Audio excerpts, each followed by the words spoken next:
Herbalife, di siya for weight loss actually. So, I was looking for an extra income. Kaya nag-work ko sa bank, pero kulang ang sweldo. So, it took me 5 years maghanap ng iba-ibang business, part-time lang, until finally I met Herbalife. So, pag met ko sa Herbalife, sexy man ko daan. So, akala ko hindi para sa akin ang products. Ay, sabi sa akin. So, I still use the products for healthy breakfast. Kaya malate ko sa bank before, no breakfast. So, grabe ang atong hyperacidity. Until, so muna to, so, attend lang ng training, very important. So, kung anong natutunan ko sa training, in-apply ko, few minutes sharing, diretso sa bulsa, 2,500 pesos. So, na-excited ko doing it very, very part-time until using the products for prenatal nutrition 2 times. Sa akong second baby o third baby. And then, I've lost 6 inches off my waistline and 28 amazing pounds. Ganun. And yun na. So, ang business is, syempre, best level supervisor. So, best decision na nag-supervisor ka.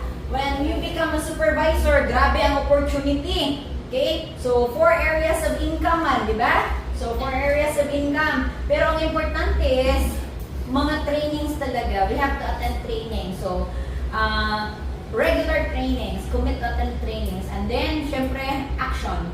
And nutrition club, when I started doing it very, very part-time, 1 to 2 hours lang after office.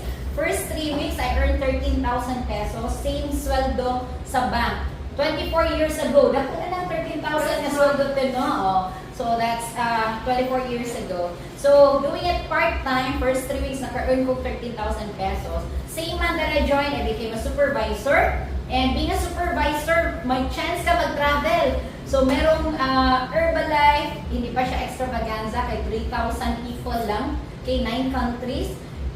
In Bali, Indonesia. First time ko nakasakay aeroplano because of that. So, amazing opportunity sa Herbalife.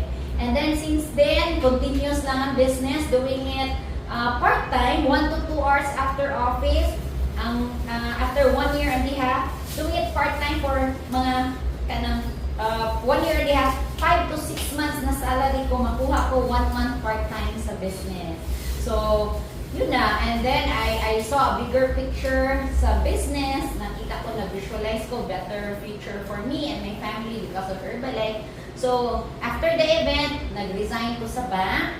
Okay, so 1 year and a half. So, pag-resign ko sa bank, nagkaroon din ako ng opportunity na mag-work sa US. Mabitbit the whole family, kaya I'm a nurse man.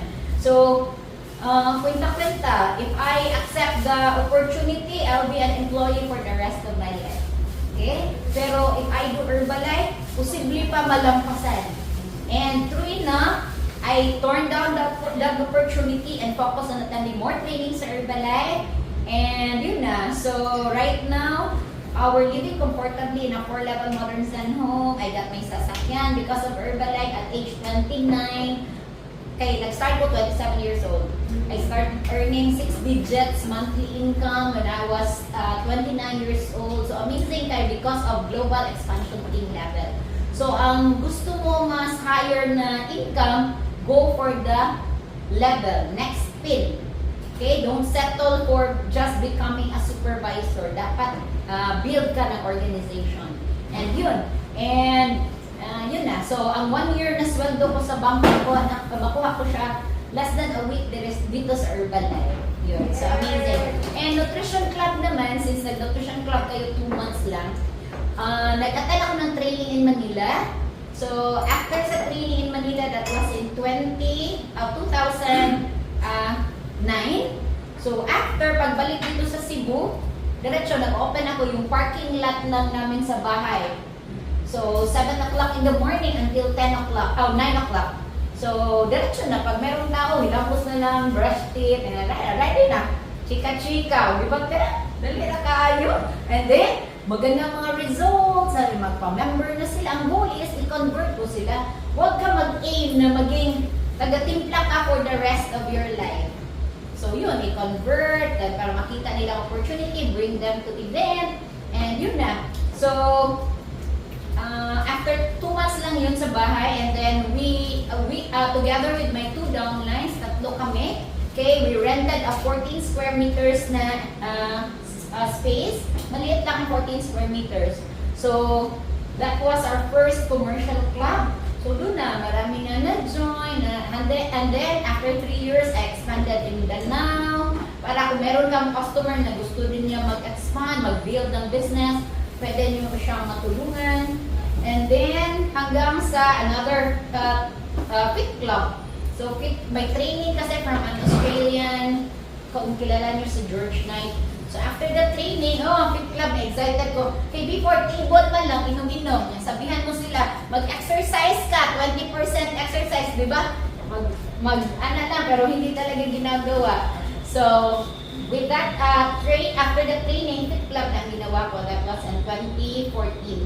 And then, yun na, so, 2018, dito na. So, this is still a fit club, may, of course, unsa na inuman, tapos, workout. Ganyan. So, ilan na ba? Bilan na kayo? 4 months. Since 2018. 7 years na dito. And then, yun. So, kahit may pandemic, during pandemic, 2 months lang, no? Nag-pause ang operation for 2 months and then, continue lang talaga dito. Nag-mask po kami before. Matakot kami mag-post. Kaya di ba pwede? So, continue ang income, kay health ba yan? Di ba? Health man. So, nice talagang opportunity sa Herbalife.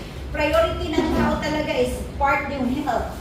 Kaya kahit na gaano ka, malaki ang sweldo mo, malaki ang income, pero kung mag-compromise ang health, magkasakit ka, sayang din.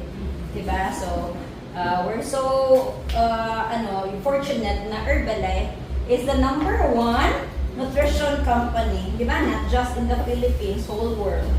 Open natin 95 countries din. So, pag member ka din, ikaw na ang kastoryat pag member ka din, 95 countries yung mga ID din. So, just maximize and sa dili pa supervisor go for supervisor and then bring more people, help more people. Mara jud ang purpose. Ang purpose is to help more people. Get healthier, get fitter, and then the opportunity para makatabang sa inyo. Makatulong din sa kanila. Okay? That's why we love Herbalife! Thank you for sharing sa Tanana Dairy. Yay! Mga binibining Pilipinas. Mga binibining Pilipinas. Okay. Bye!